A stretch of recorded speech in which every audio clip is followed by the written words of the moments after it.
हिंदी में यूपीएससी की तैयारी से संबंधित प्रोग्राम्स को देखने के लिए सब्सक्राइब करें स्टडी IQIAS हिंदी।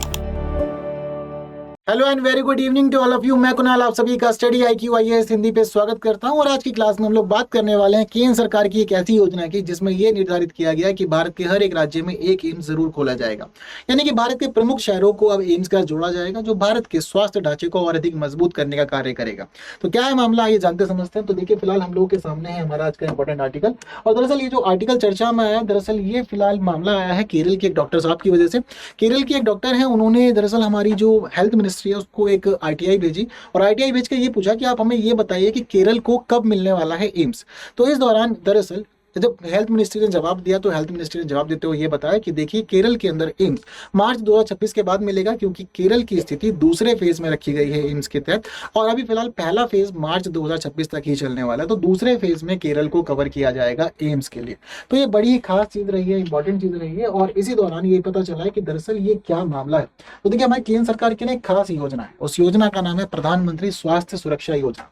अब प्रधानमंत्री स्वास्थ्य सुरक्षा योजना के तहत हमारी केंद्र सरकार ने ये डिसाइड किया हुआ है कि भारत के हर एक राज्य में एम्स को स्थापित किया जाएगा और हेल्थ कवरेज लोगों को दिया जाएगा। ये वाली स्थिति यहाँ देखने को मिलेगी। तो इसी वजह से जरूरी है कि हम भी समझें कि ये कैसी योजना है केंद्र सरकार की, जिसमें ये कहा गया है कि भारत के सभी राज्यों में अब एम्स देखने को मिलने वाला है। तो क्या क्या है खास बात? तो देखिए, दरअसल जो केंद्र सरकार की खास योजना है वो है प्रधानमंत्री स्वास्थ्य सुरक्षा योजना। इस योजना को 2023 में शुरू किया गया था और इसी योजना के तहत ये शामिल किया गया है कि एम्स स्थापित किए जाएंगे। तो प्रारंभिक वर्ष जो है इसका वो 2003 है। ये काम करना है पूरी की पूरी योजना स्वास्थ्य एवं परिवार कल्याण मंत्रालय के तहत, और इसकी प्रकृति है केंद्रीय क्षेत्र की, यानी कि केंद्र सरकार की योजना। इस योजना के प्रमुख उद्देश्य क्या है? सबसे चीजें खास जो है इसके अंदर उसमें शामिल है चिकित्सा शिक्षा, प्रशिक्षण और अनुसंधान को बढ़ावा देना, देश के विभिन्न भागों में उन्नत स्वास्थ्य सुविधाएं उपलब्ध कराना, और साथ ही एम्स जैसे संस्थान स्थापित करना और पुराने मेडिकल कॉलेजों को अपडेट करना, ताकि उनकी चीजें जो हैं वो समय के साथ साथ अपग्रेड होती रहे और लोग नई तकनीकों के साथ और नई नई चीजों के साथ जुड़ करके अपनी तैयारी को अच्छा कर सके।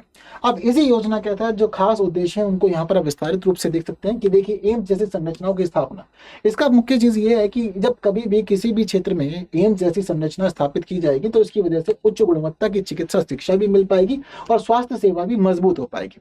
साथ साथ आधुनिक प्रयोगशालाएं और सुपर स्पेशलिटी सुविधाएं लोगों को मिलेंगी। तो हमारे जो हेल्थ सेक्टर है वो बहुत ज्यादा अच्छा हो जाएगा और सभी राज्यों के लिए अब एम्स की जो गिने चुनी स्थितियां हैं वहां पर ही सभी को नहीं आके जुड़ना पड़ेगा। आप अपने राज्य में अपने राज्य के एम्स से जुड़कर सारे लाभ ले पाएंगे।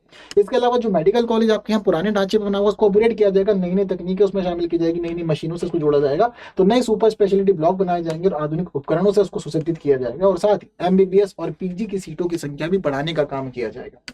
स्वास्थ्य असमानता को कम करना भी इसमें शामिल किया गया। इसका मतलब यह है कि दरअसल अगर कोई क्षेत्र, अगर कोई प्रमुख विकसित क्षेत्र है या शहरी क्षेत्र है या कोई महानगर है, वहां तो आपको सारे स्वास्थ्य की चीजें मिल जाती हैं, लेकिन कोई एक अविकसित क्षेत्र है या कम विकसित क्षेत्र है तो वहां हमें स्वास्थ्य की चीजें अच्छी देखने को नहीं मिलती। इसी वजह से भारत के आज भी कई राज्य ऐसे हैं जो अच्छे स्वास्थ्य ढांचे के लिए सेक्रीफाइस कर रहे हैं और इंतजार कर रहे हैं कि उनके राज्य में भी अच्छा स्वास्थ्य ढांचा देखने को मिलेगा। तो इसी संकल्पना के तहत सभी चीजों को पूरा करने के लिए सोचा गया है कि स्वास्थ्य असमानता को कम किया जाएगा, क्षेत्रीय संतुलन पर कार्य किया जाएगा, और साथ ही हर राज्य को उन्नत स्वास्थ्य सुविधाएं मिलने लगेंगी आने वाले समय में। ये सब कुछ इसी योजना में शामिल है। इतना ही नहीं, इसके अलावा ये भी देखने वाली बात है कि इस योजना की अब तक बहुत सारी खास उपलब्धियां रही हैं जो बड़ी ही महत्वपूर्ण है। जैसे कि इस योजना की खास उपलब्धियों में पहली बात तो यह है कि दरअसल इसी योजना के तहत अब तक 22 नए एम्स स्वीकृत किए जा चुके हैं, जिसके तहत रायबरेली, भोपाल, जोधपुर, पटना, रायपुर, ऋषिकेश, गुवाहाटी और आदि राज्यों को शामिल, आदि शहरों को शामिल किया गया। इन सभी शहरों के अंदर एम्स स्थापित किए जाएंगे। इतना ही नहीं, 75 से अधिक मेडिकल कॉलेज को अपग्रेड करने के लिए भी इसमें सिलेक्ट किया गया। उन सभी कॉलेजेस को भी अपग्रेड किया जाएगा और हमारे देश के अंदर मेडिकल की पढ़ाई है वो और ज्यादा अच्छी हो पाएगी। लाखों लोगों को सुपर स्पेशलिटी हेल्थ सर्विसेज भी प्रोवाइड की जाएगी, ये भी इसमें डिसाइड किया गया। और इसके अलावा एम्स संस्थानों में मेडिकल रिसर्च और टेलीमेडिसिन के नए केंद्र भी विकसित करने पर कार्य किया जाएगा। तो ये भी एक खास पहलू है। तो ये सारी अब तक की उपलब्धियां रही हैं जो लगातार की जा रही हैं और इनको आने वाले समय में पूरी तरह से कंप्लीट किया जाएगा भारत के सभी शहरों के लिए। तो बात इतनी ही नहीं है, बल्कि इसके अलावा ये भी समझिए कि वित्त पोषण की स्थिति बड़ी खास है इसके अंदर।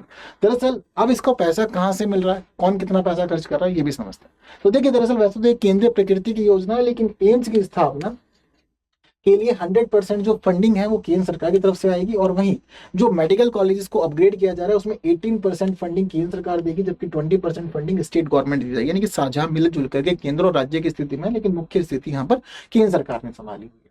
तो अब अभी फिलहाल वर्तमान में क्या क्या चुनौतियां फेस की जा रही हैं, तो इतना कुछ होने के बावजूद अभी भी कुछ चुनौतियां बनी हुई हैं जिसको पार पाना जरूरी है, यानी कि इनको समाधान करना जरूरी है। जैसे कि एक दिक्कत ये है कि निर्माण कार्यों में देरी हो रही है, यानी काफी डिले हो जा रहा है चीजों में, और हम कहते भी हैं कि सरकारी कार्य देर से होते हैं, तो निर्माण कार्यों में देरी होती हुई दिख भी रही है। इसके अलावा बजट की कमी, तो सरकारी बजट जब कम पड़ जाता है तो बार बार बजट को पास कराना पड़ता है, इसकी वजह से भी प्रोजेक्ट्स डिले कर जाते हैं।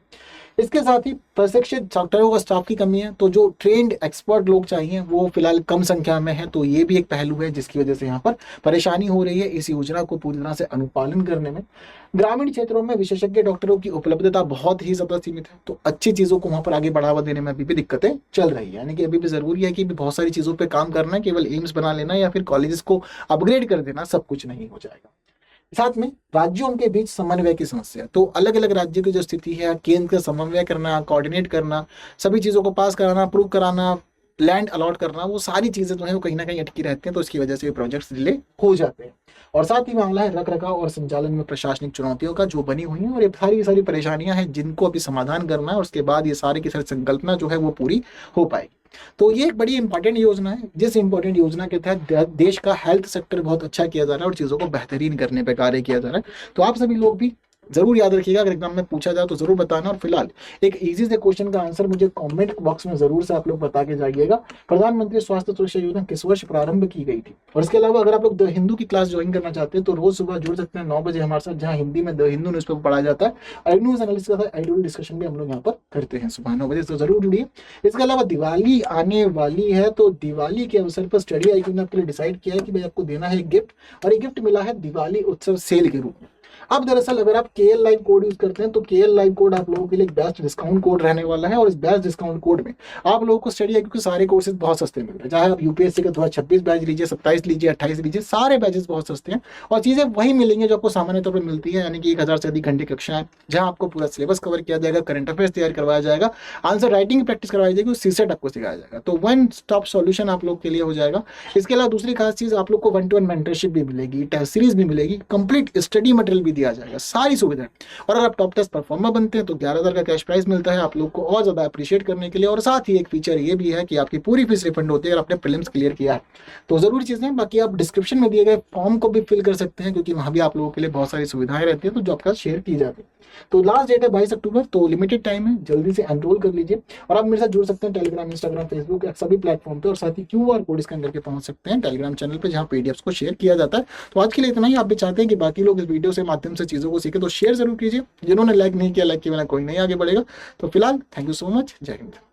हिंदी में UPSC की तैयारी से संबंधित प्रोग्राम्स को देखने के लिए सब्सक्राइब करें स्टडी IQ IAS हिंदी।